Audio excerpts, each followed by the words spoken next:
এই টাকা আমি চুরি করিনি। এই চুরি করে নিয়ে আসিস নি? তাই এতগুলো টাকা কনে বলি তুই? আমি চেয়ারম্যান কাকাকের বাড়ি সকালে গেলাম আমার ওই জমির বিষয়ে কথা কওয়ার জন্য। চেয়ারম্যান কাকা যখন বের হয়ে তাড়াহুড়ো করে কাউন্সিলে চলে যাচ্ছে তখন কাকার পকেটে টাকাগুলো পড়ে গেছে।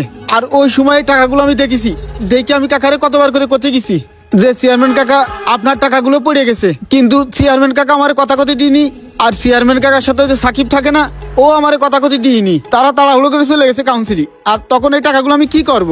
আর কাকাকের বাড়িও কেউ নেই, কারণে না পাই আমি এই টাকাগুলো নিয়ে চলে আইছি। এতগুলো টাকা হাতের কাছে একসাথে পায়ে তো হাতছাড়া করা যায় না, এর একটা ব্যবস্থা করতে হবে। এই তাহলে এক কাজ কর, ওই টাকা তুই রেখে দে, টাকার আর দেওয়ার দরকার নেই, ওই টাকা তোর।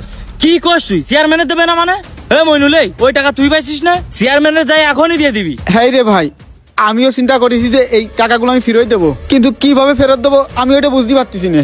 আরে না বুঝার কি আছে, তুই আমার সাথে চল। এরা না আমি আর ও যাই, তাহলে টাকাগুলো ফেরত দিয়ে আসি। মইনুল, তালি ওর সাথে যা, যায় চেয়ারম্যানের টাকাটা ফেরত দিয়ে আয়।